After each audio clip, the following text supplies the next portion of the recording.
누가복음까지 지난번에 마쳤고 그 요한복음의 사실 비유라고 말하면 두 개밖에 없어요. 이거 비유다라고 이렇게 말한 건 두 개밖에 없어요. 선한 목자 비유와 포도나무 비유. 오늘 첫 시간에 이야기하는 지금 그 요한복음 2장에 나오는 이 말씀들은 비유가 아니고 표적이에요. 표적인데 왜 이렇게 5강의를 또 만들었냐면 이 5강의로 우리 목회자들이니까 성경을 보는 이 관점과 이 시각이 열어지면 좋겠다. 이 5가지만 해도 그냥 알아지겠다. 그래서 비유가 아니어도 이것을 표적을 한 또 3가지를 더 넣어서 내일까지 5시간을 보내려고 해요. 그래서 이 말씀을 알게 될 때 요한복음에서 원하는 실제 그 진리의 알맹이가 뭐지? 라는 것을 일단 알고 여러분이 설교를 준비할 때도 그 관점과 그 시각을 놓치지 않게 되어 있습니다. 그래서 다 해주면 좋지만 요한복음 강의를 할 수 없잖아요, 지금요. 그래서 이렇게 5가지만 하니까 그리고 비유를 마치려고 하니까 여러분 양해를 해주시고요. 자, 요한복음 2장입니다. 요한복음 2장 1절부터 12절까지 있는 말씀입니다. 같이 볼까요? 시작. 사흘째 되던 날 갈릴리 가나에 혼례가 있어 예수의 어머니도 거기 계시고 예수와 그 제자들도 혼례의 청함을 받았더니 포도주가 떨어진지라. 예수의 어머니가 예수에게 이르되 저들에게 포도주가 없다 하니 예수께서 이르시되 여자여 나와 무슨 상관이 있나이까 내 때가 아직 이르지 아니하였나이다. 그의 어머니가 하인들에게 이르되 너희에게 무슨 말씀을 하시든지 그대로 하라 하니라. 거기에 유대인의 정결 예식을 따라 2-3통 드는 돌 항아리 6이 놓였는지라. 예수께서 그들에게 이르시되 항아리에 물을 채우라 하신즉 아귀까지 채우니 이제는 떠서 연회장에게 갖다 주라 하시매 갖다 주었더니 연회장은 물로 된 포도주를 맛보고도 어디서 났는지 알지 못하되 물떠온 하인들은 알더라. 연회장이 신랑을 불러 말하되 사람마다 먼저 좋은 포도주를 내고 취한 후에 낮은 것을 내거늘 그대는 지금까지 좋은 포도주를 두었도다 하니라. 예수께서 이 첫 표적을 갈릴리 가나에서 행하여 그의 영광을 나타내심에 제자들이 그를 믿으니라. 그 후에 예수께서 그의 어머니와 형제들과 제자들과 함께 가버나움으로 내려가셨으나 거기에 여러 날 계시지는 아니하시니라. 아멘. 자, 우리 그 말씀의 배경을 보면 가나 혼인잔치가 이루어지는 그 말씀의 배경은 여러분 페이지 20페이지입니다. 요한복음 1장 43절에서 그 51절에 있는 이런 말씀인데 가면서 그냥 보면 될 것 같습니다. 자, 먼저 그 요한복음에 나오는 비유만 보는 게 아니라 요한복음 전체 구성이 그렇게 돼 있다는 걸 먼저 말씀드리고 여러분에게 많이 말씀드렸지만 성경은 하나님이 첫째는 허락하셔야만 보인다. 지금 저 밖에 있는 사람들이 와서 성경을 읽으려면 글자는 읽을 수 있어요. 그렇지만 열어진 게 아니에요. 여전히 하나님이 허락되지 않은 사람들에게는 이 말씀이 어떤 비유, 어떤 표적, 어떤 사건의 말씀이라도 다 비유입니다. 다 비유로 알아들리는 거예요. 그래서 뭔지 몰라요. 그럼 왜 하나님은 이렇게 하시나? 그것은 하나님 분명히 말씀하셨어요. 다 듣고 구원받으면 안 되기 때문에 그렇습니다. 참 역설적이죠? 다 구원받기를 원하신다는 그 말씀이 있어요, 성경에. 그죠? 하나님은 모든 사람들이 다 구원받기를 원하시느니라 그랬어요.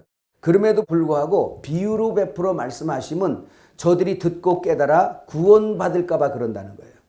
그래서 첫째는 하나님께서 비유를 베풀어 주신 모든 목적은 뭐냐면 깨달아서 구원받으면 안 될 자들이 있기 때문에 그런 겁니다.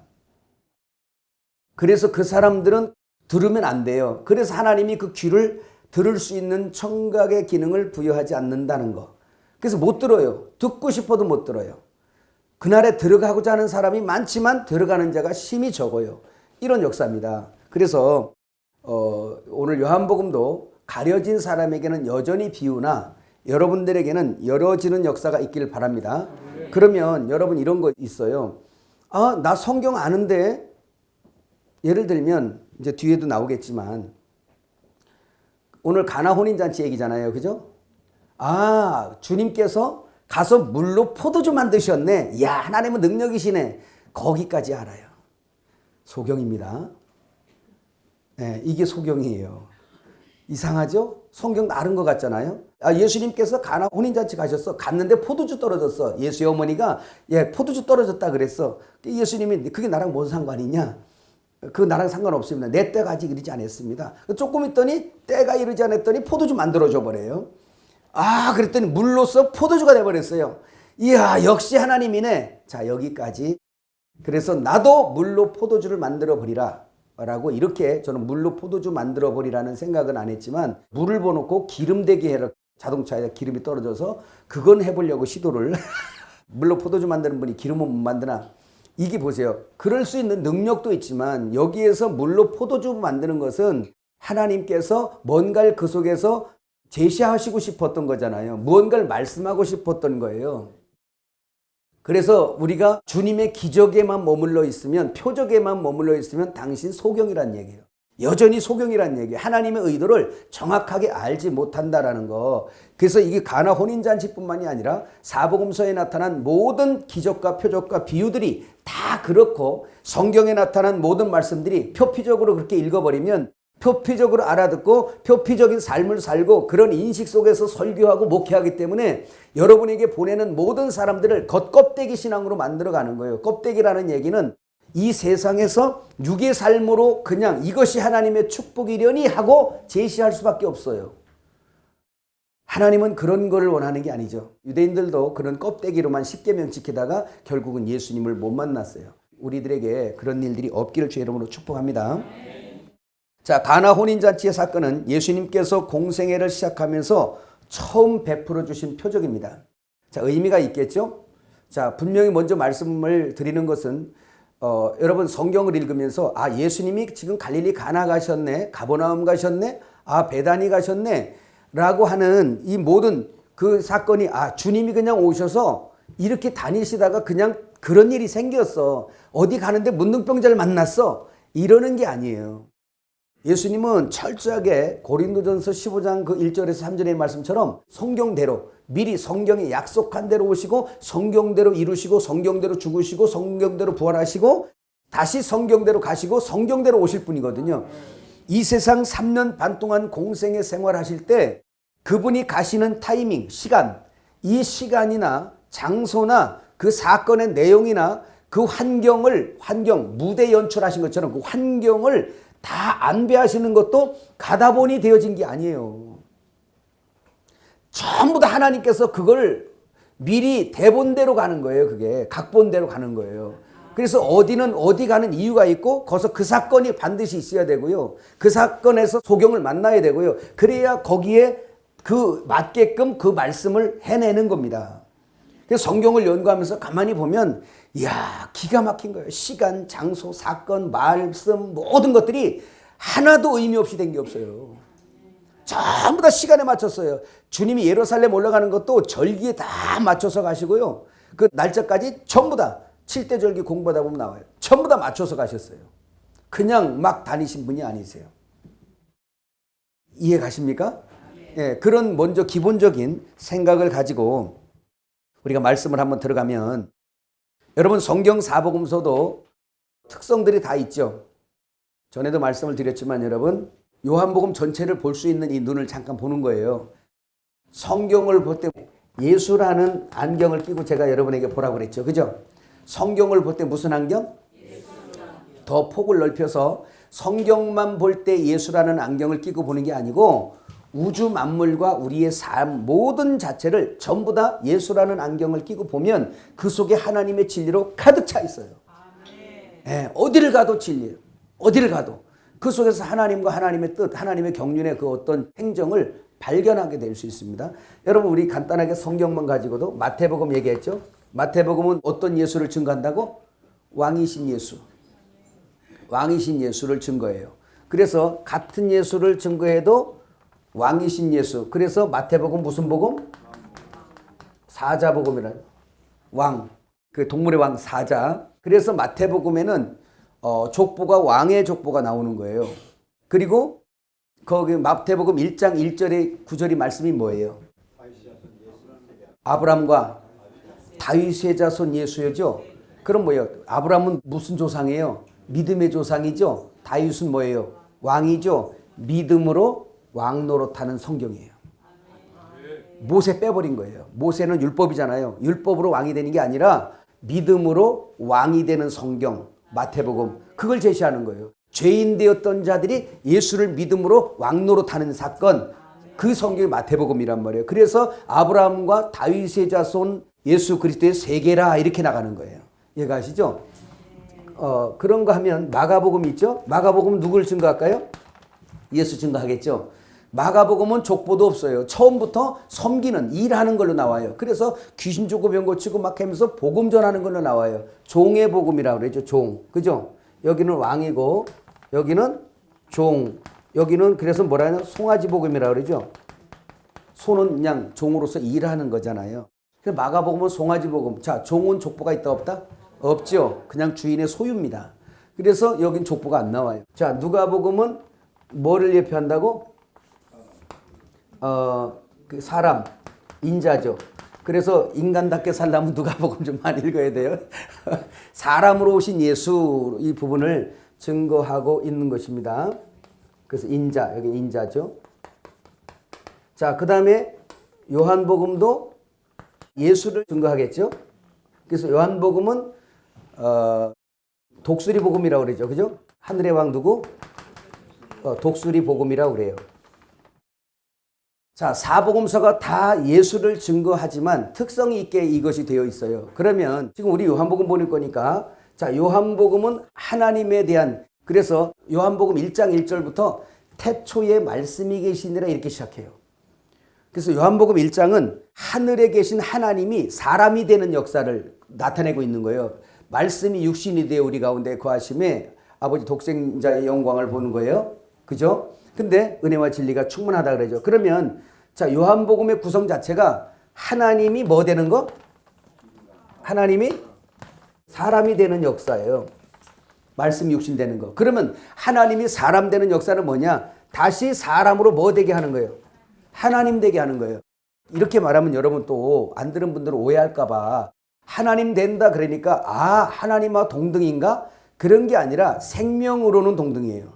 자, 사람은 대통령이나 저 말단이나 전부 다 사람의 생명으로 뭐해? 동일하죠? 여러분 이거 잘 이해하셔야 됩니다. 하도 종살이만 해가지고 이런 얘기하면 아이고 나 같은 게 뭐 그 말도 안 되는 얘기. 유대인들이 그러다 망한 거예요.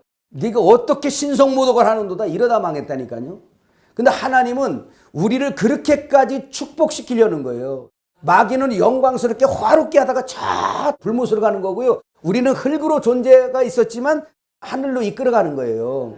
이 얘기는 여러분에게 이해를 하기 좋게 이렇게 설명을 했어요. 자, 식물의 생명은 식물이죠. 자, 동물의 생명은 동물이죠. 그럼 아주 더 이해가 쉽게 개의 생명은 개죠. 그래서 개 생명으로 만들어져서 개같이 살고 개같이 먹다가 개같이 가는 거예요. 이해하셨어요? 그러면 새 생명은 새죠.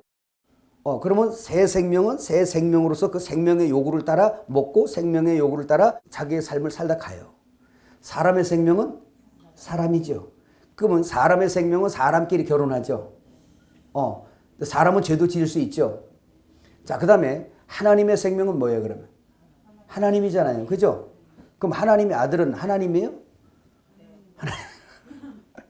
하나님께서 야, 너희들은 개랑 결혼하지 마라. 이거 하셨어요? 너희들은 개랑 결혼하지 마라. 그러셨던 하나님이 사람과 결혼하시겠어요? 이해가셨어요? 하나님의 자녀로 태어난 사람들은 죄를 짓지 아니한대요. 요한일서에. 그럼 죄 짓지 않는 생명으로 우리가 거듭나는 거예요. 이 얘기 무슨 얘기냐면 하나님은 이 죄인 되었던 사람들을 십자가에서 다 폐기시켜 버리고 하나님의 아들의 영을 집어넣어서 하나님의 생명의 부류로 이끌어 가세요. 그리고 하나님의 생명끼리 결혼해 버리시는 거예요. 이것까지 이해가 갔나 모르겠네요.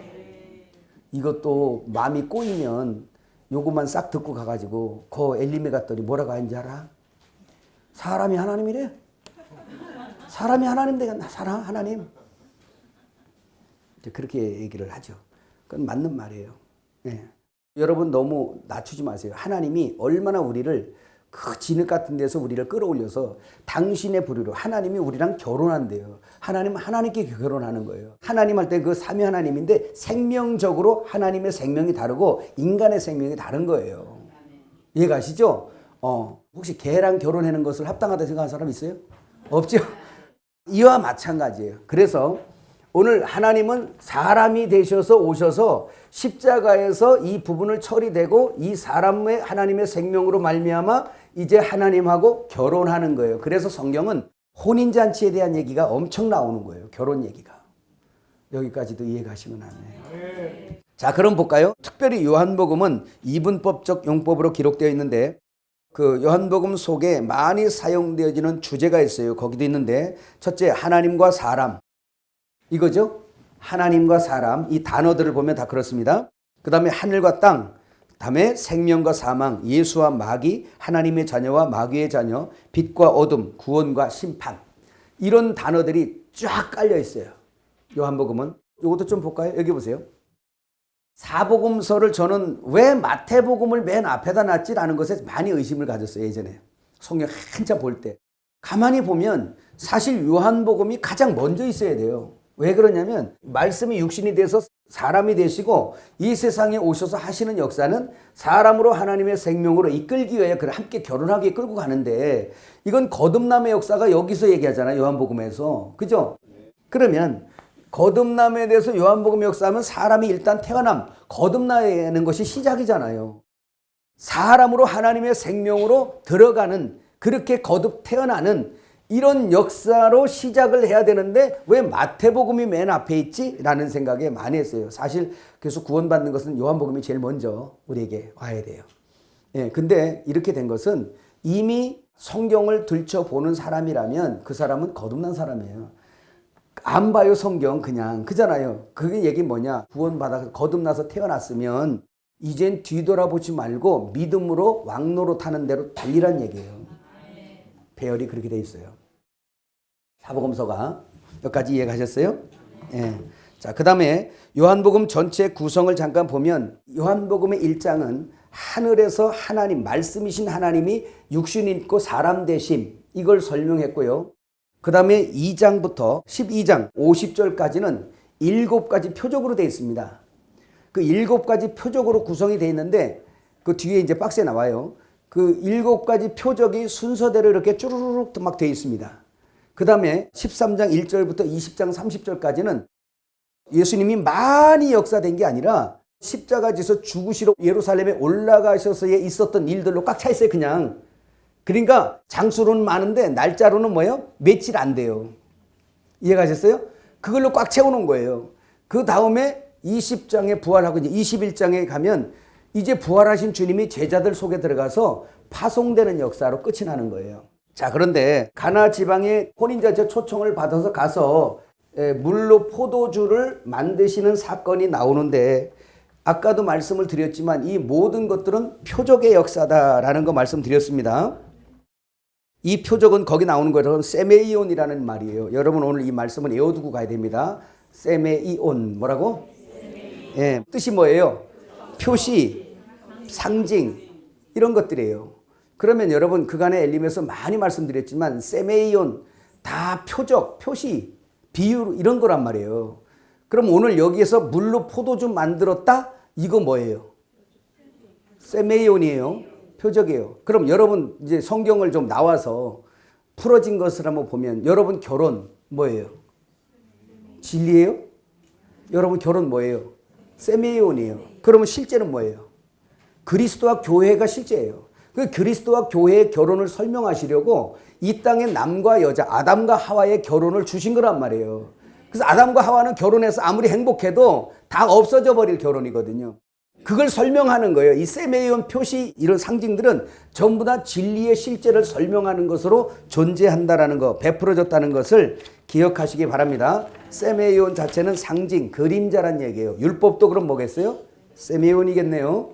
첫 창조 뭐겠어요? 세메이온이겠네요. 그죠? 자, 요한복음을 들어가서 볼까요? 거기 7가지 표적 얘기해놨죠. 예, 물로 포도주를 만드셨다라는 거. 이건 뭐 당연히 거듭남, 성전 대신 신부와 결혼해서 누리는 사건에 대한 설명이죠, 사실은. 그죠? 요한복음 4장 43절에서 54절에 보면 왕의 신하를 고치는 사건이 나와요. 심판과 구원의 권한을 가지신 예수를 설명하고 있는 겁니다. 38년 된 전 병자를 고쳐요. 요한복음 5장 1절에서 18절에 보니까 이것도 마찬가지고요.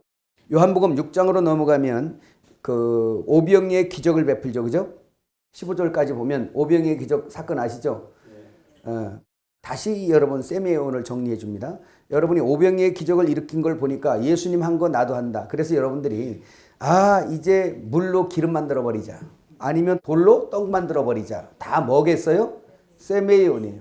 그 만들어도 먹어도 죽고요. 그거 다 해결돼도 가요. 그럼 필요 없다라고 말하면 안 되죠. 육신의 세계에서 이런 것이 필요할 땐 해서 그걸 통해서 어떤 진리로 이끌어 가야 돼요.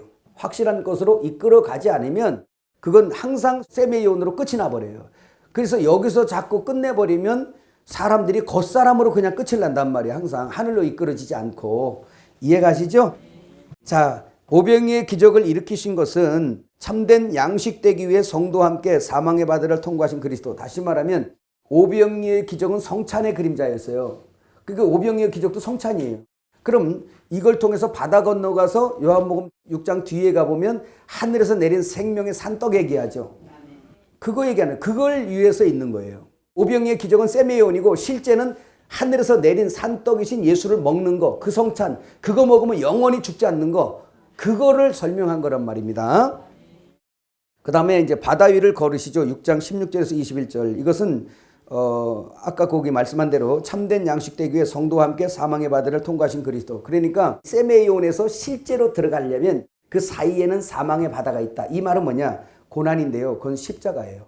다시 말하면 육에서 영으로 전환되는 그 사이에는 십자가, 죽음이 있다는 거예요. 죽음을 통과하지 아니하고는 안 된다는 거예요. 예수님이 부활할 때 뭐예요? 죽음을 통과하죠.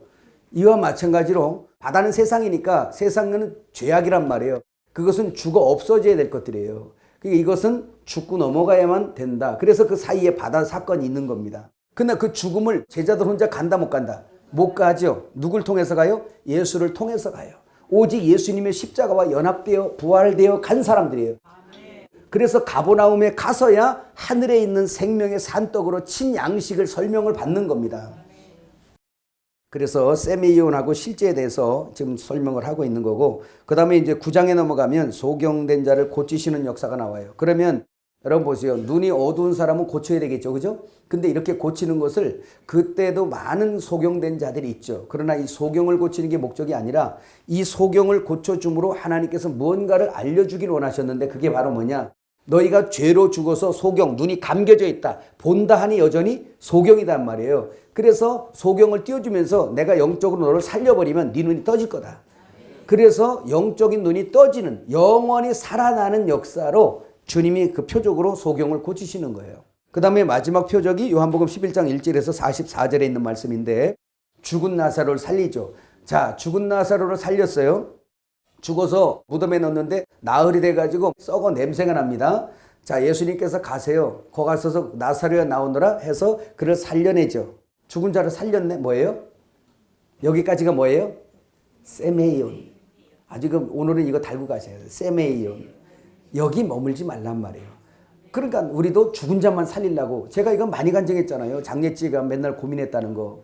저 냉동고를 열어서 시신을 끌고 나와라. 그러면 이제 거기서 기도해서 살려내고 싶어가지고 가슴이 쿵덕쿵덕쿵덕했어요. 이거 해야 되는데, 목사인데 그래도 내가 이거 해야 되는데 얼마나 고민만 했나 몰라요. 근데 이거 진리를 알고 나니까 그게 아니라 이것은 뭐예요? 세메이온. 다시 말하면 뭐냐? 나는 너희를 살려내는 부활의 주다라는 거거든요. 그러니까 너희 상태는 지금 썩어 냄새나서 저 지금 무덤 안에 있는 상태가 너희야 라는 걸 알려준 거예요. 그런데 이것을 이름을 불러서 원하는 자들을 살려내는 그 주인공이 나야, 이 구원주야 라는 걸 설명하신 거예요. 그걸 알려주신 거란 말입니다. 자, 그럼 또 넘어가 봅니다. 주님께서 요한복음 2장에 요단강에서 세례 요한의 침례에 가셔서 거기서 침례 받으시죠. 침례 받으신부터 말씀이 나오는데 그 35절 한번 읽어볼까요? 성경 시작. 또 이튿날 요한이 자기 제자 중 두 사람과 함께 섰다가 예수께서 거니심을 보고 말하되 보라 하나님의 어린 양이로다 두 제자가 그의 말을 듣고 예수를 따르거늘 예수께서 돌이켜 그 따르는 것을 보시고 물어 이르시되 무엇을 구하니 이르되 랍비여 어디 계시오니까 하니 랍비로 번역하면 선생이라. 예수께서 이르시되 와서 보라. 그러므로 그들이 가서 계신 데를 보고 그날 함께 구하니 때가 10시쯤 되었더라. 근데 여기서부터 보는 게 아니라 29절부터 보게 되면 성경 요한복음 1장 29절과 한 절만 볼까요? 시작. 이튿날 요한이 예수께서 자기에게 나오심을 보고 이르되 보라 세상 죄를 지고 가는 하나님의 어린 양이로다. 자, 이렇게 말씀하시죠. 자, 그러면 예수님께서 가나 혼인잔치집에 가는 날짜를 한번 계산해 보는 거예요. 지금 29절에 이튿날 그러니까 하루 지났잖아요. 그죠?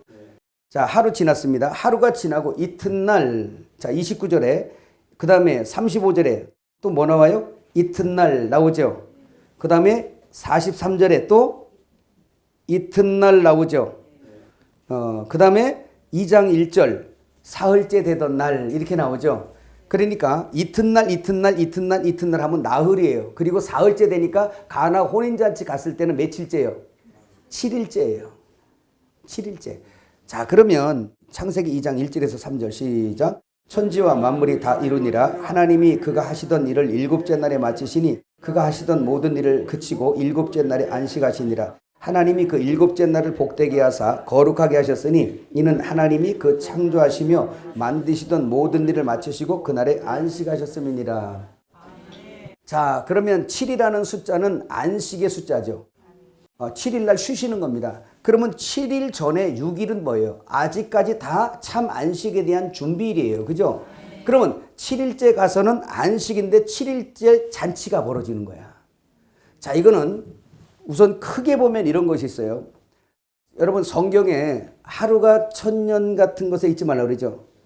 1일을 1000년으로 계산하면 자 6일이 지나면 마지막 하루가 남잖아. 그죠? 그러면 우리가 예수님 오시기 전에 약 4000년을 생각하죠. 그죠? 그러면 며칠이요? 4일이죠. 그럼 예수님 오신 때부터 약 2000년 지났어요. 며칠이요? 2일이죠. 그럼 동합 6일이죠. 그래서 이제 예수님이 다시 오시면 천년왕국 이르겠다는 말 여러분 아시죠? 그 7일 천년왕국에는 악한 원수를 쇠사슬로 묶어서 어디다 집어넣어? 무적행에 집어넣으니까 이 땅이 에덴같이 되어버려요. 한 번쯤은 회복을 해버립니다. 어차피 없어질 거지만 천년왕국 그때는 없을 거예요. 베드로서 3장에 나오죠? 체질까지 다 녹여버릴 겁니다. 그런데 이 천년왕국 때는 뭐가 없어요? 마귀가 없어요. 마귀가 없으면 뭐가 없겠어요? 죄 짓는 일이 없겠죠. 그래서 거기는 어린아이가 100세에 죽는 자가 뭐예요? 어린아이가 돼버려요. 이 태양이 몇 배로 밝아요? 7배로 밝아버려요. 또 달은 어떻게 돼요? 태양 같아져요. 그래서 거기는 밤이 없어요. 이게 이제 천년왕국이 일어나는데 마귀가 이렇게 망가뜨려 놓은 것을 한 번 정도는 에덴으로 회복을 시켜버려요. 이스라엘까지 끌어들여가지고 이 사건이 우리 앞에 있을 건데 그러면 천년왕국은 무슨 계절이 될 거예요? 이게 날짜로 말하면 안식의 날짜가 되죠. 왜? 주님이 통치하시니까. 이거는 이 우주 안에 역사의 시간표를 두고 제가 지금 설명한 거고 일곱째 날 안식. 깨달으시면 합니다. 할렐루야. 이제 나중에 계시록이나 구원론 배우면 알겠지만 먼저 된 자 나중 된 자 이런 게 있어요. 이기는 조건이 필요합니다. 이거 이유업을 또 받으려면 그런 건 이제 지금 다 말씀드릴 수는 없고. 그런데 이 사건이 있는데 지금 이거는 역사 속에서 이렇게 우주 안의 역사로 시간표대로 이렇게 일어나는 일을 말씀하고 있고 우리 안에도 그 지금 참 혼인잔치의 역사가 일어나기를 주님이 원하셔서 지금 이 일을 이루시는 거잖아. 그죠? 그거를 우리가 대충 우리가 아시고요. 자, 근데 우리가 한 가지 더 알고 넘어갈 것은 이런 겁니다. 자, 우리가 역사 속에서 이스라엘이 애굽에서 나와서 시내산 언약을 받은 때부터 언약이 파기되지 않고 지켜질 때 우주 안의 시계는 하나님하고 함께 돌아갑니다. 자, 그런데 이스라엘이 하나님의 언약을 지키지 않냐고 파기될 때 이럴 때는 하나님의 시대의 시간에 계수가 안 돼요. 이 말을 왜 하냐면 지금 앞에 있을 때 예수님이 가나 혼인잔치에 간 날이 7일째라 그랬잖아요. 근데 사실 날짜로 말하면 7일이 아니에요. 왜 그런지 아세요? 요단강 침례 받고 나서 바로 어디 가셨어요? 광야 40일 가셨거든요. 그게 계수가 여서 빠져버린 겁니다. 왜 빠졌을까요? 이거는 우리의 제약된 하나님의 경륜에 이거에 속하지 아니했던 하나님의 언약과 이것이 아니라 지금 우리가 언약 밖으로 빠져나가서 저주받았던 그 시간을 계수를 안 해버린 거예요. 요한복음은. 그래서 이런 사건이 성경에 나온단 말이에요. 간혹. 그래서 지금 말씀드린 대로 이스라엘 백성들이 애굽에서 나와서 그 언약이 파기되기 전까지는 이게 계수가 되는데 언약이 파기된 때로부터는 이게 계수가 안 돼요. 대표적으로 그 사사기에 보면 그 여러분 넘어가 보세요. 거기 표 나오죠. 사사들을 세워서 통치했던 299년 이것은 계수가 되는데 이방 왕에게 끌려가서 통치되던 111년은 계수가 안 된단 말입니다. 자, 이런 것에 대한 예가 우리가 또 하나 알 수 있는 게 그 밑에 박스에 있죠. 다니엘 70일에. 이거는 여러분 여기 보세요. 그냥 여기 보시면 압니다. 다니엘 70일에는 뭐 자세히 설명 지금 할 수는 없지만 이스라엘을 이 70일에가 되면 회복해 줄게. 이 약속이었어요. 그런데 기름 부음 십자가 사건이죠. 기름 부은 자가 끊어지기까지 69일에가 지나갈 것이요 그랬으니까 예수님 십자가 때부터 69일에가 지나갔어요. 그러면 더하기 몇 일에 남은 거예요? 한 일에가 돼야 70일이잖아. 그죠? 그러면 이스라엘이 뭐 한다는 거예요? 회복하겠네요. 지금 이스라엘 회복하고 있잖아요. 그죠? 근데 69일에를 지내고 주님이 죽으시고 끝을 났어요. 한 일에를 남겨놓고 그럼 여기서 바로 뭐냐? 이스라엘에게 언약을 계속 해왔어요. 근데 이스라엘이 언약을 자기들이 파기해버렸어요. 그래서 이스라엘이 예수님을 안 믿으니까 예수님이 언약을 파기해버린 거예요. 파기해버리고 그들을 언약 밖으로 돌렸어요. 자, 이스라엘의 시계가 돌아간다 안 돌아간다? 멈췄어요. 이 지금 한 일에를 남겨놓고 시간이 딱 시계가 멈춰버린 거예요. 이 언약의 시계가. 그리고 이 언약이 어디로 돌아왔냐면 이방인에게 돌아와서 이방인 시계가 돌아가 버린 거예요. 그 이방인 시계가 약 한 2000년 돌아간 거예요, 이게. 근데 이 한 일에 이들의 시계를 돌릴 거잖아요. 그래서 이방인의 충만한 수가 다 들어오고 이 시기가 끝날 때쯤 되면 이스라엘을 다시 고토록 귀환시켜서 그 약속대로 한 일회를 채워버려요. 그렇게 될 때 이 천년왕국이 일어나는 거예요. 다윗의 위에 앉아서 통치할 기회가 온다는 거 기억하시기를 바랍니다. 여기까지 이해가셨어요? 그럼 한 가지 더 우리가 이제 기억되는 거. 그래서 이거 중요하죠. 내가 육신 안에 떨어져서 있을 동안에는 하늘나라 생명책 기록이 빠지겠네? 계수가 안 되죠. 빠지는 거예요. 요거 계산돼야 됩니다. 왜? 하늘나라는 그 이 땅에서 우리의 어떤 것들이 소용이 없어요. 내가 이 땅에서 죄짓고 이렇게 살았어요. 그 하늘나라 기록 안 됩니다. 그 심판 받을 때는 그 생명록에 기록될까? 하늘나라 이 시간하고는 관계없어요. 내가 주님의 성령 안에 은혜 안에서 그분의 언약 안에서 돌아갈 때 그게 계수되는 거예요. 이해가셨어요? 네, 그러니까 항상 깨어있기를 주님으로 축복합니다. 자, 그럼 넘어갑니다. 7일째, 7째가 되는 날 주님께서 지금 갈릴리 가나 지역으로 가고 있는데 그 가나는 갈릴리의 한 성읍이에요. 히브리어로 카나라는 이 말이 갈 데가 많음이란 뜻입니다. 가나 뜻이 뭐라고요? 갈 데가 많다. 그리고 결혼은 가모스, 결혼, 축하연이란 이런 뜻이고요. 그럼 왜 주님은 갈릴리 가나 가셨을까? 아니, 저 예루살렘도 있고 사람들 버글버글하게 사는 저게 지금 예루살렘도 있고 또 뭐예요? 이스라엘 유대인들의 그 신앙의 중심 메카 그곳에 가야 되는데 왜 하여튼 저렇게 갈릴리 가나 지역? 가나 지역은 갈릴리 지역에서도 또 한 마을이에요. 아주 작은 마을이에요. 왜 거기를 가셨을까? 분명히 얘기했지만 그 지역 이름도 이유가 있다고 그랬어요. 그죠? 그냥 된 거 하나도 없어요. 그래서 바로 갈 데가 많다라는 이 가나 지역으로 한 것은 갈 데를 누구로 표상한 거예요, 지금? 우리 인생들을 맞아요. 인생들을 상징한 거예요. 마태복음 12장 17절에서 21절 읽어봐요. 시작. 이는 선지자 이사야를 통하여 말씀하신 바 보라 내가 택한 종 곧 내 마음에 기뻐하는 바 내가 사랑하는 자로다. 내가 내 영을 그에게 줄 터이니 그가 심판을 이방에 알게 하리라. 그는 다투지도 아니하며 들리지도 아니하리니 아무도 길에서 그 소리를 듣지 못하리라. 상한 갈대를 꺾지 아니하며 꺼져가는 심지를 끄지 아니하시기를 심판하여 이길 때까지 하리니 또한 이방들이 그의 이름을 바라리라 함을 이루려 하심이라. 그랬어요. 상한 갈대는 바로 상한 성도, 우리 죄로 말미암아 사망당한 우리들, 아주 무력하고 연약한, 조그만 바람만 불어도 쓰러질 수밖에 없고 또 썩을 수밖에 없는, 물이나 어떤 것이 조금만 공급만 안 돼도 그냥 썩어버릴 수밖에 없는 먼지 같은 존재인 거죠. 이것을 상징한 거예요. 그래서 주님이 갈릴리 가나를 가시는 것입니다. 자, 그곳에 갔더니 잔치집에 초청을 받아 갔더니 사람들은 바글바글한데 근데 뭐가 떨어졌어요? 포도주가 떨어졌습니다. 이 포도주는 그 잔치의 흥을 돋구는 기쁨을 표상하고 있는데 시편 104편 15절 시작. 사람의 마음을 기쁘게 하는 포도주와 사람의 얼굴을 윤탁하게 하는 기름과 사람의 마음을 힘있게 하는 양식을 주셨도다. 여기 보니까 사람의 마음을 기쁘게 하는 포도주죠. 그러면 잔치집에 포도주가 떨어졌다는 얘기. 마리아가 그랬어요. 저들에게 포도주가 떨어졌다? 그랬어요. 포도주가 떨어졌다는 얘기는 잔치 흥이 떨어졌다는 얘기잖아요. 근데 예수님이 대답하실 때 뭐라 그래요? 여자여 나와 무슨 상관이 있나이까? 내 때가 아직 이르지 아니하였다라고 이렇게 말합니다. 여기에 여자라고 번역된 이 단어의 그 헬라 원어는 귀네라는 말입니다. 이 귀네라는 이 말은 여기서 여자여라 그러니까 귀네여라고 한 거거든요. 근데 이 귀네라는 이 말이 그냥 이렇게 무례하게 하는 말이 아니고요. 그렇게 쓰이는 말이 아니라 존칭어예요. 사실은 귀네라는 이 말이. 그렇지만 다른 여자에게 숙녀분이라고 그리고 아이고 그냥 사모님 뭐 이렇게 부를지라도 지금 마리아에게 부른 것은 어머니잖아요. 그죠? 어머니에게 쓰는 존칭어는 아니지요. 그렇죠? 아무리 귀네라는 말이 이게 존칭어라 해도 어머니에게 쓰는 말은 아닌데 이렇게 말을 썼어요. 왜 그랬을까요? 그렇죠. 이 말은 사생애가 아니라 내가 이제 공생애로 돌아간다는 얘기예요. 이제 주님이 사생에서 공생애로 돌아오니까 이제 더 이상 요셉이 아버지가 아니고 육신은 아버지죠. 마리아가 어머니가 아니고 이제 형제요 자매로 바뀌는 거예요. 이제 하나님 아버지 안에서 우리가 모두가 다 형제 자매로 전환되는 역사를 말하고 있습니다.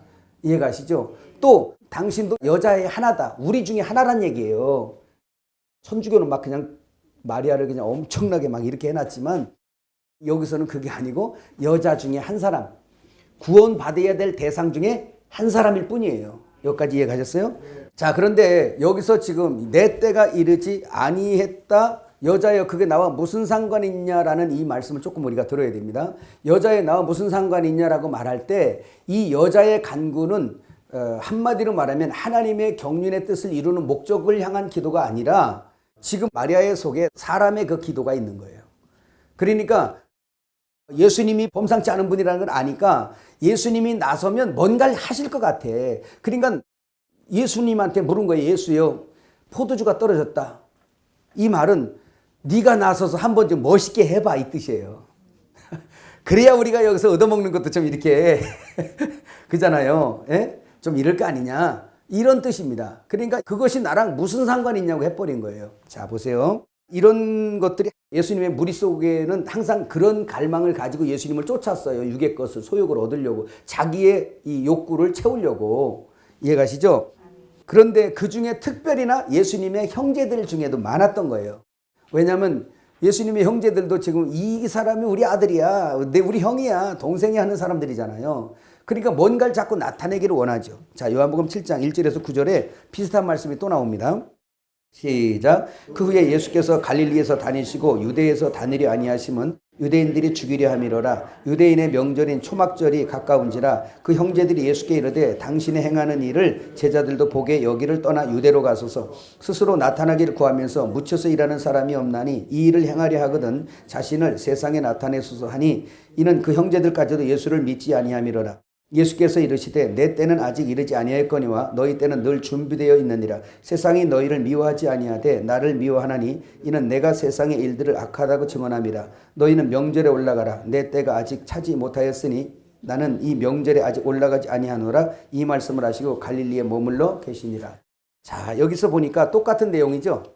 예수님의 형제들이 예수님에게 아니 스스로 나타내기를 원하시면서 왜 이렇게 숨어 댕기냐. 좀 세상 버전으로 말하면 그거예요. 나 창피해 죽겠다 진짜 같이 다니는 것도. 아니 좀 확 사람 많은데 올라가서 당신을 좀 확실하게 나타내봐 좀 이런 뜻이었어요. 나타내 주소서 이런 말이 아니에요. 그냥 비아냥한 거예요. 이게 진짜 답답해 죽겠다는 거예요. 올라가서 확실하게 해라 한번. 그렇게 나타내기를 원하잖아. 하나님의 아들로 나타나기를 원하잖아. 올라가서 한번 해봐 좀. 이제 속에 있는 말을 안 써놨어요. 답답해 죽겠네. 이런 소리가 없어요. 근데 사실 그런 의미예요. 이해가셨죠? 근데 여기서도 그러죠. 내 때가 아직 이르지 아니했다. 참 신기하죠. 그런데 내 때가 이르지 아니했다라고 말하고 올라가세요? 안 올라가세요? 올라가세요. 자, 포도주 만들 때도 나가 무슨 상관이냐. 내 때가 이르지 않았다. 조금 있다가 만들어 안 만들어? 만들어. 그럼 이 사이에 어떤 일들이 있냐는 거예요. 이 말은 마리아의 기도나 예수님의 형제들의 기도나 또는 예수님의 제자들까지도 그들이 구하는 것은 오직 이 땅에서 그 엄청나신 저분의 능력으로 인하여 지금 로마에 압제되고 속박되어 있는 이스라엘을 해방을 하고 이제 이스라엘을 굳게 다윗의 위에 앉아서 왕으로 등극해라. 이거 원한 거예요. 그리고 우리 체면 좀 살려봐. 이런 뜻이었어요. 그 일은 오늘날 어떤 성도들이 예수 믿고 돌아와서 자기의 어떤 의를 위해서 자기의 의의 부요를 위해서 그 자기의 자아의 욕구 충족을 위해서 하나님 앞에 나와서 간구하는 사람들하고 똑같은 내용들입니다. 여기에서는 하나님께서 그럴 거예요. 그게 나랑 무슨 상관인데. 야, 나를 빼놓고 인간들이 스스로 만들어서 먹고 자고 시집가고 장가고 먹고 마시면서 너희들이 즐겁다고 여기는 그 혼의 기쁨을 위해서 잔치하는 그런 잔치의 흥이나 독고주로 나로 착각하지 마라 너희들. 나는 그런 게 아니야 라는 거예요. 하늘 잔치를 소개하라고 오신 거란 말입니다. 주님이. 이해가셨어요? 그런 게 숨어 있는 거예요. 이 속에는. 여자여 그 떨어진 게 나랑 무슨 상관이 있냐고 말하는 건 바로 그런 거예요. 이거는 한 가지 또 이유가 있어요. 다시 말하면 뭐냐. 야, 내가 너희들의 그런 너희들의 말을 듣고 그거나 치닥거리 해주는 그런 내가 아니다라는 거예요. 자, 지금 인간의 욕구는요, 여기서 예수님의 뜻을 생각지 아니하고 하나님의 뜻을 구하지 아니하고 인간이 자기의 욕구 충족을 위해서 계속 이렇게 그거를 하는 거는 마귀가 그걸 계속 충동질 하거든요. 어디서부터 시작된 거예요, 이거? 에덴 동산에서 또 출발된 거잖아요. 야, 먹어봐. 네가 하나님처럼 될 거야. 네가 왕이야. 너 하나님처럼 될 거야. 그래서 먹어봐. 그러니까 그때 먹어버렸잖아요. 그때부터 하나님의 형상이었었는데 말씀이 머리였으니까 하나님의 형상이었는데 말씀 띄버리고 이제 마귀 달아버리니까 사탄의 형상이 돼버렸잖아, 인간이. 그때부터는 사단의 조종을 받으면서 사단이 야, 내가 사단이야. 나를 위해 살아. 이렇게 말하면 누가 듣겠어요? 들어 안 들어? 아무도 안 듣죠. 근데 어떻게 사단이 항상 어떻게 해? 너를 위해 살아. 너를 위해 살아라. 너를 위해서. 이걸 네 글자로 헬라어 얘기했어. 뭐라고? 아, 그렇지. 뭐라고? 이디오스. 인간은 다 저 밖에 있는 하여튼 모든 인간 다 이디오스의 삶이에요. 하나님과 분리 독립되어서 이제 스스로 자기 혼자 독립되고 자기 왕, 자기 주인, 자기 소유, 자기 것. 이게 삶이에요. 그 자기가 왕된 삶을 살아야 되겠는데 지식이나 왕은 좀 많이 알아야 되는데 아는 것도 별로 없고 왕은 좀 많이 가져야 되는데 가진 것도 없고 왕이 나라가 좀 있어야 되는데 그것도 없고 그러니까 나보다 더 난 사람이 있으면 이거 왕권 뺏길 것 같으니까 다 그냥 깔아내리는 거예요. 실제 가서 칼로 찌를 수는 없지만 같은 뭐라 그래 까는 거예요. 계속 까는 저 사람 정지하고 한다. 저 사람 허물 얘기하고 계속 까. 지금 이 시간에도 저 밖에 커피숍에서는 대화하면서 상대를 깔아내리고 지가 왕 되겠다고 하는 대화들이 많이 있을 거예요. 식당에서도. 이런 겁니다. 인간은 다 그래요. 이제 예수를 믿어서 하나님의 영광을 위해 지음받은 인간들이 교회에 들어와서 주의 영광을 위해 살아야 되는데 교회 안에 들어와서도 또 자기 상석 찾고 자기 이름 찾고 자기 얼굴 찾고 자기 명함 찾고 이 짓들을 또 하는 거예요. 그래서 헌금도 많이 내가지고 뛰어나게 하려. 나는 옛날에 우리 교회에서 그걸 봤어요. 어떤 사람이. 아니 헌금하면 우리는 헌금 시간이 없으니까 저도 헌금 내면 되잖아. 근데 예배 시간 끝날 때쯤 돼가지고 이제 축도하기 전에 그냥 뭐가 하나 뚝뚝 걸어놓은 난 날 때리러 온 줄 알았어. 그걸 봤더니 돈 다 헌금 갖다는 그날 봤더니 좀 많았어 그날. 이런 사람도 옛날에 보니까 있더라고. 낼 때 내지. 그 사람들 다 보는데 걸어나갖고 딱 내는 거예요. 그지 이상하잖아. 예배 드리다 갑자기 부르지도 않았는데 성금성금 나오면 그지 않겠어요? 봤더니 헌금통에다 딱 여기다가 놓고 가는 거야. 나가는 거예요. 그래서 봤더니 나중에 보니까 좀 두툼해. 그러니까 보니까 좀 많이 한 거예요. 그날은 11조가 많았나 봐. 인간은 그래요. 그러면 나온 사람만 그러냐? 아니, 안 나온 사람도 그 마음이 있는 거예요. 그러고 싶은 거예요. 다. 못 그래서 그러지. 이걸 십자가에서 죽여가는 것이 신부단장입니다. 이해가셨어요? 그러니까 그런 일들이 하나님 나라와 하나님의 경륜의 목적에 무슨 상관이 있니? 보세요. 사단이 그래서 너를 위해 살아 너를 위해서 하더니 마태복음 4장에 보세요. 예수님을 시험할 때도 다 뭐래요? 너를 위해서 하래잖아요. 그러니까 돌로 떡 만들어 보가. 너 잘하잖아. 떡 만들어 보가. 너를 위해서 먹어보라. 너 지금 줄여 있잖아 지금. 그 다음에 성전 꼭대기 올려놓고 뛰어내려봐. 네가 영광 받을 거야. 그냥 천사가 와서 받잖아. 네가 누군데? 한번 해봐. 그러면 그 말하는 명령자가 누구예요?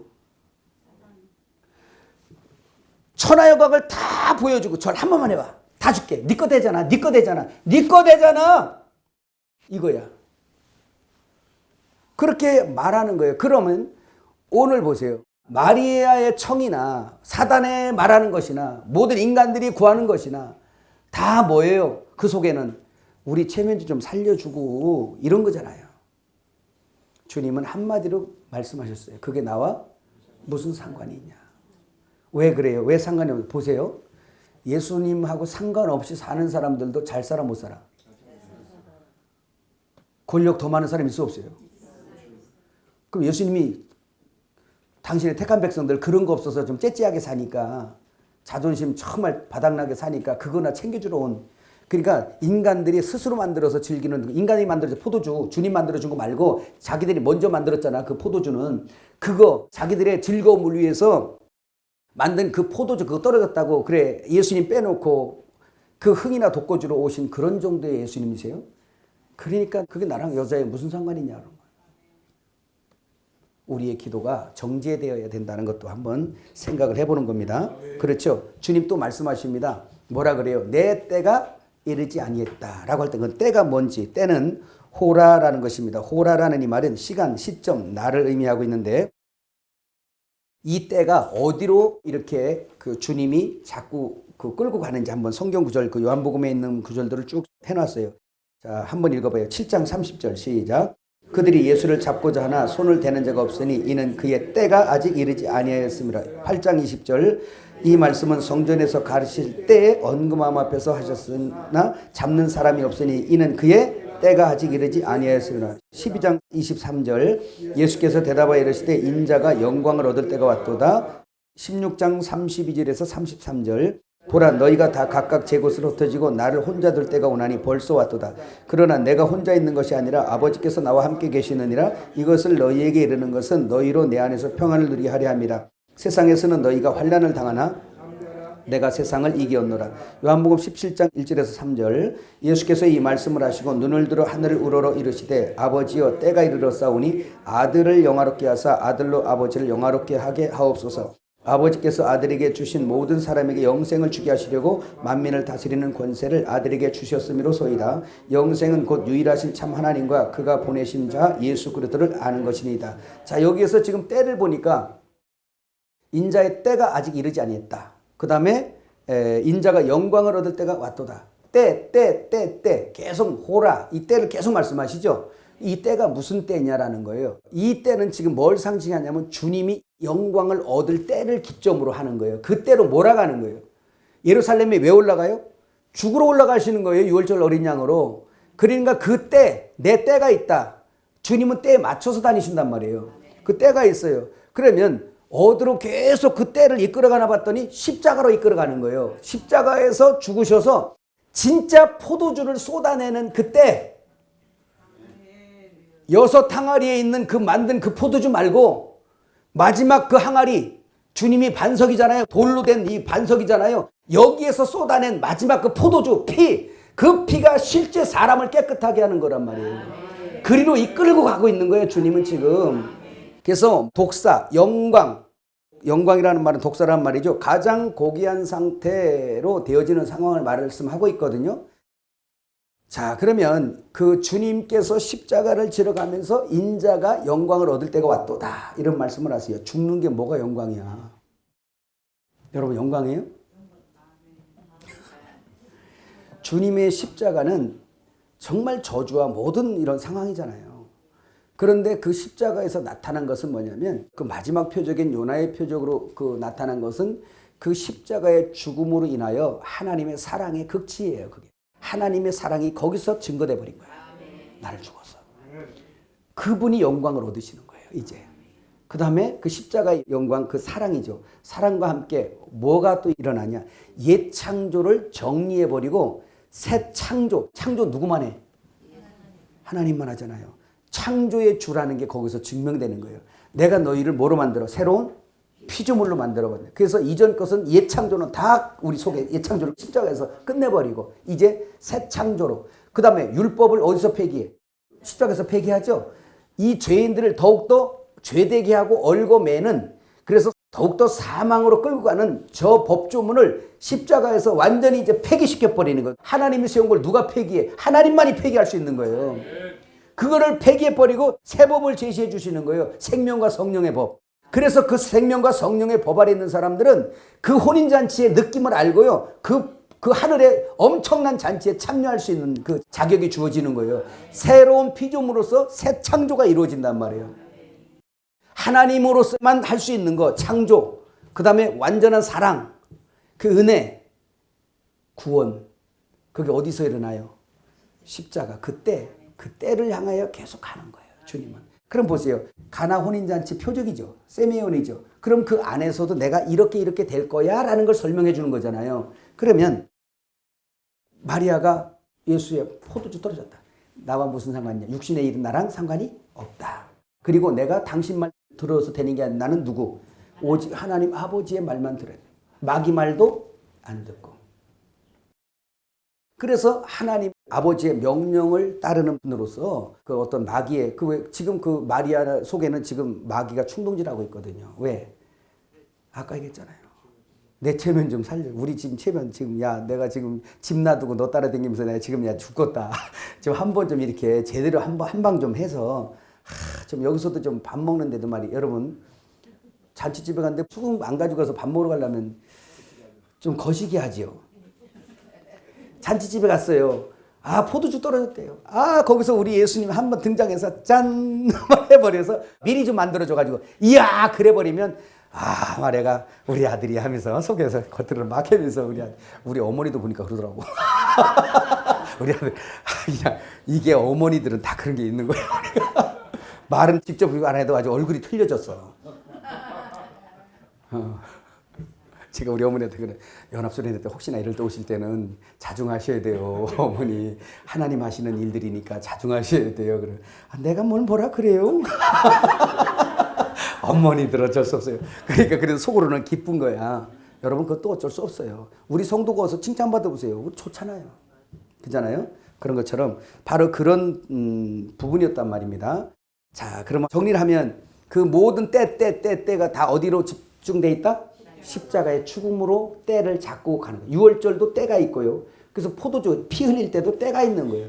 그러면 그 물로 포도주를 만드는 것도 때, 다시 말하면 그 하나님이 나타나실 때 얘기하는 거잖아요. 결국은 뭐냐? 내 때는 어디라고 여기서 지금 세미온으로 표시해 준 겁니까? 십자가야. 십자가에서 그거 지금 계속 얘기하는 것입니다. 그 다음에 포도주가 떨어졌다 할 때 주님이 이제 그 포도주를 만들어 주시죠. 그런데 뭘 먼저 말씀하고 있냐면 그 잔치집의 입구에 보니까 돌로 만들어진 항아리가 6개가 쫙 놓여 있는 거예요. 그죠? 자, 이스라엘 백성들은 혼인잔치 할 때 그냥 우리처럼 그냥 토요일 날 가서 하루 잠깐 1시간 하고 오는 게 아니고 잔치가 밤에 한 일주일간을 이렇게 쭉 한단 말이에요. 길어지게 되면 2주까지도 하는 데도 있다고 그래요. 그러면 일주일 동안 먹으려면 포도주가 뭐 해야 돼? 많이 해야 되죠? 다 떨어진 겁니다. 그런데 우리는 또 이런 생각을 해요. 그 6 항아리에다가 포도주를 꽉 채워놨었구나. 그게 아니에요. 포도주는 거기다 담아놓은 게 아니라 여기 지금 돌 항아리 6은 정결케 하는 역사예요. 이거는 포도주 담았던 그릇이 아니고 물 떠다놨던 그릇이에요, 이게. 그래서 이스라엘 백성들은 이제 그 중동 지역이 거의 그러죠. 식사하기 전에 뭐 해서 해요? 손으로 먹고 막 그러잖아요. 그러니까 손 씻을 정결케 하는 이런 것 때문에 그랬는데 이 정결케 하는 이 지금 돌 항아리도 율법에서 명한 게 아니에요. 그들이 사람 만드는 계명으로서 그 손 씻고 먹으라는 이런 거예요. 나그네를 위한 배려죠. 그죠? 성경 한번 읽어봐요. 마태복음 15장 1절에서 3절. 그때 바리새인과 서기관들이 예루살렘으로부터 예수께 나와 이르되 당신의 제자들이 어찌하여 장로들의 전통을 범하나이까? 떡 먹을 때 손을 씻지 아니하나이다. 대답하여 이르시되 너희는 어찌하여 너희 전통으로 하나님의 계명을 범하느냐. 이렇게 말씀하죠. 그래서 손 씻고 먹는 이런 정결케 하는 거. 그 사람들은 그 물을 아무 데서나 이렇게 막 뜨는 게 아니라 흐르는 물이나 빗물로 사용했대요. 그 하늘에서 내리는 물, 그다음에 흐르는 물. 그 물은 위에서 아래로 흐르잖아요. 산 위에서 이렇게 흐르잖아요. 그래서 이런 것들을 다 자기들 생각엔 좋은 거죠. 하늘로부터 오는 거. 이런 걸로 우리를 정결케 한다 해서 아무 물이나 떠다가 씻었던 게 아니라 빗물을 받던지 흐르는 물을 받던지 해서 정결케 하는, 그러니까 밥 먹기 전에 손을 씻고, 아마 잔치집에 많은 손님들이 왔으니까 그 사람들도 좀 씻으라고 미리 예비를 해놨겠죠. 그죠? 근데 포도주가 떨어졌어요. 주님이 말씀하시죠. 하인들에게 시킵니다. 저 6항아리다 물을 아구까지 가득하게 채워라. 그러면 여기에서 사람들이 미리 자기들의 잔치를 위해서 미리 만들어 놓았던 포도주도 인간의 역사고, 또 하인들에게 주님이 시켰지만 물을 갖다가 분 것도 이것도 사람이 한 거고 아무것도 아니에요. 여기까지는 그냥 순종한 거죠. 자, 그런데 주님이 말씀하세요. 야, 이거 떠다 줘라. 그래서 떠다 주니까 뭐가 됐어요? 포도주가 됐어요. 참, 그러니까 움직여야 돼. 오병이의 기적 이렇게 할 때 축사했을 때 불어났어, 안 불어났어? 안 불어났어요? 안 불어났어요. 축사를 했는데 불어났으면 예수님 앞에 무지하게 쌓여 있어야 되거든. 근데 그러지 아니지. 어때요? 그 나눠줄 때, 아, 나 그때 있었어야 되는데. 나같이 호기심 많은 사람은 저기는 관심 없고 여기 있을 거예요. 근데 포도주도 마찬가지로 말씀을 의지해서 뭐예요? 떠다 주니까. 그렇죠? 떠다 주니까. 그 예수님 갖다 잡아야지 나오는 거예요. 이런 것처럼 떠다 주니까 떠다 줄 때 물이 변화해 뭐가 됐어요? 포도주가 됐어요. 맛이 기가 막힌 거예요. 그러니까 여기 있는 잔치 있는 사람들이 이제 막 난리가 났어요. 이야, 신기하다. 아니, 맛있는 걸 먼저 주고 맛없으면 이렇게 그냥 맛없는 거 주고 막 그러는 것이 원래 사람의 예인데 어떻게 이 집은 맛없는 포도주를 먼저 주고 이렇게 맛이 기가 막힌 것을 나중에 주지? 세상 사람들의 상식이죠. 맛있는 거 먼저 먹고 맛없는 거 나중에 먹고. 그거 어디서 일어났냐면 술집에 가면 그렇게 하거든요.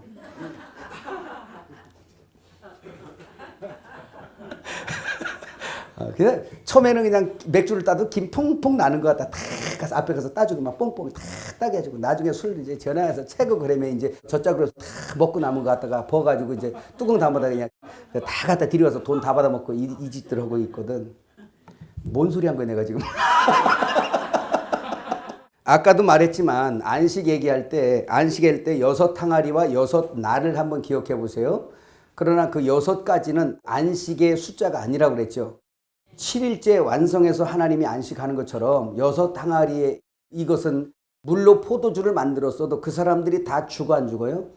죽죠. 진짜 영원히 솟아나는 영생으로 기뻐해요? 아니, 영원히 씻어져요? 안 씻어지죠? 예수님이 만들었어도 이건 세메온이에요. 이거는 안 되는 거예요. 주님은 뭔가를 설명하고 있는 거죠. 그죠? 진짜를 설명하고 있는 거예요.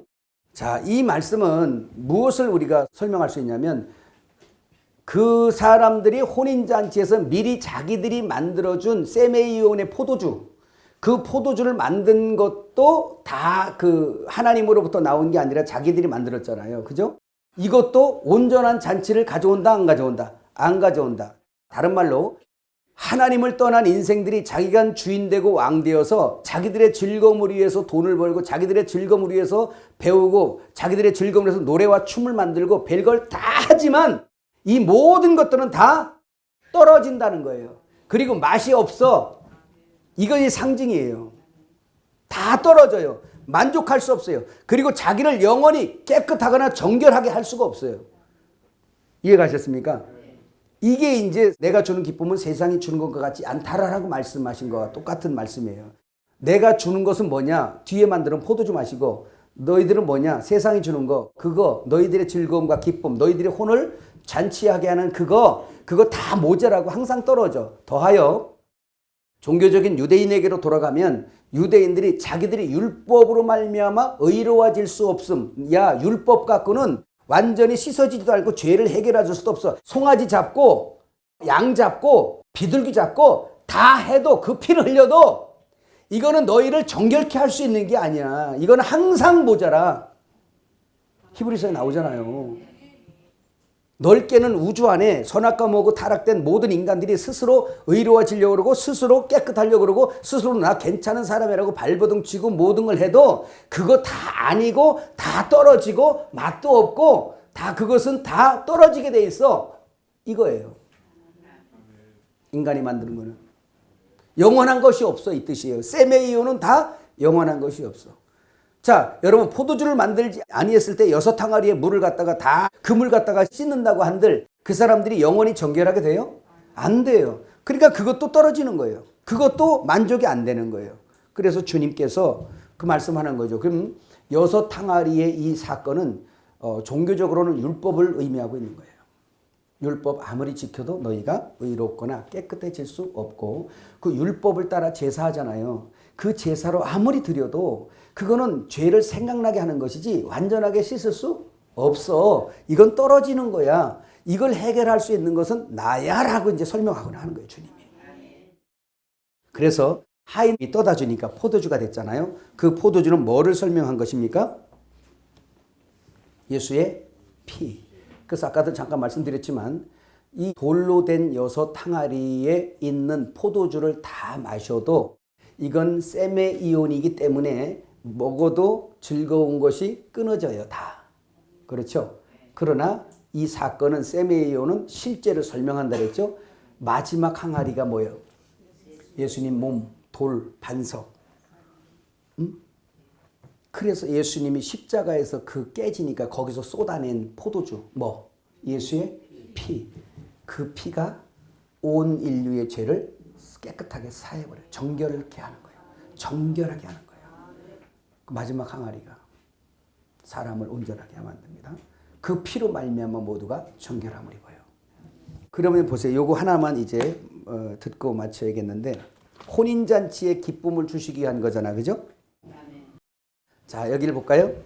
제가 예전에 여러분 이해하기 좋게 뭘로 막 설명을 한 게 있냐면 이런 거 있어요. 인간이 죄를 짓기 전에는 피의 역사가 있어요, 없어요? 없죠. 물의 역사입니다. 물의 역사예요. 자, 물의 역사라는 얘기는 물은 뭘 예표해요? 성령 예표하죠. 말씀과 성령, 그죠? 말씀과 성령 예표합니다. 그러면 이거 하나님의 생명이지 이 안에서. 자, 물의 역사만 있었어요. 근데 인간이 타락을 한 이후부터 죄를 졌는데 죄의 싹은 사망이에요. 저주받았어요. 더러워요. 그래서 우리가 그릇인데 이 그릇을 정결하게 성소에서 쓸 수 있는, 성막에서 쓸 수 있는 모든 우리 기물들이 깨끗하게 할 수 있는 방법은 히브리서 9장 22절에 나오죠. 피가 없이는 정결하게 할 수가 없어요. 물만 있으면 됐는데 죄를 지니까 뭐가? 피가 이제 필요하단 말이에요. 피가 필요하다는 것은 피에는 생명이 있습니다. 그러니 죄 지은 자는 죽어라 그 뜻이었어요. 그냥 피가 아니라 죽어야. 죄 짓는 것은 죽어야 된다는 거예요. 죄를 지었던 우리가 그냥 용서받은 게 아니에요. 죽음으로써만이 용서되는 거예요. 그럼 내가 죽어 있잖아요. 죽었잖아요. 그럼 죽은 자가 살리는 데는 죄를 없애는 거, 정결케 하는 거. 그것은 뭐밖에 없어요.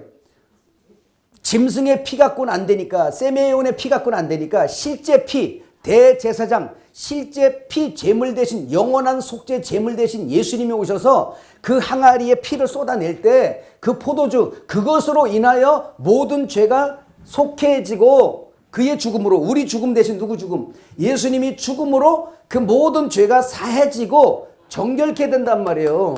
피가 없이는 뭐가 정결케 되지 않는다 그러잖아요. 그래서 그걸 갖다가 보혈이라 그래요.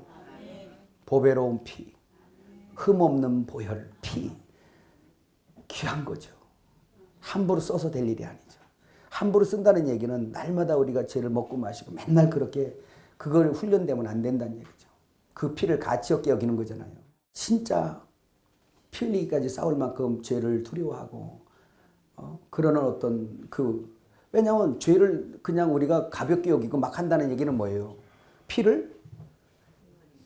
피가 뭐 우주를 뭐 다 쏟아붓고도 남으니까 가질 거 그냥 뭐 넉넉해 해서 막 해요. 그러면 그 사람에게는 피가 끊깁니다. 양심에 화인 맞아버려요. 회개도 안 돼요. 나중엔. 이 피는 뭐와 상관이 있어? 그러니까 죄와 상관이 있죠. 근데 죄가 십자가에서 피 흘림으로 해결이 됐어요. 그러면 뭐가 필요할까? 그때부터는 백포도주가 필요한 거예요. 네, 그래서 이해하기 좋으라고 포도주가 이거 있어요. 백포도 있는 거 아세요? 왜 있겠어요? 이런 거 설명하라고 있는 거지. 백포도주는 뭐냐? 물이에요, 물. 물. 뭘 상징하겠어요? 네?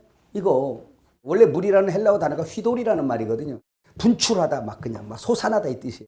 그러니까 예수 그리스도를 믿었더니 십자가의 공로가 내 안에 들어오고 예수님이 내 안에 계시니까 휘돌, 물이, 생수의 강이 솟아난다. 그 휘돌입니다. 물이 솟아나는 거예요. 여기서 그래서 요한복음 7장에 나오잖아. 37절도 39절에 나를 믿는 자는 뱃속에서 생수의 강이 뭐해? 흘러난다. 분출된다는 말이에요. 휘돌이라는 말이. 이게 솟아나는 거예요. 이 백포도주의 맛, 다시 말하면 뭐냐? 물의 역사. 이게 뭐예요? 그러니까 성령이잖아요. 저기를 믿을 성령을 가리켜 말씀하십니다. 그러나 아직 예수께서 십자가에서 죽으시지 아니함으로 성령이 저들에게 계시지 아니하시느라 그러잖아요. 그러니까 십자가의 보혈의 피의 역사를 통해서 물의 역사로 이끌어가는데 물의 역사는 죄 짓기 전의 역사로 돌아가는 거예요. 이제 피가 필요 없는 거예요. 왜? 죄와 피는 세트예요. 죄의 더러움을 해결할 수 있는 건 피밖에 없으니까. 이제 여러분들은 성령으로 사는 거예요. 그 뭐예요? 물의 역사예요.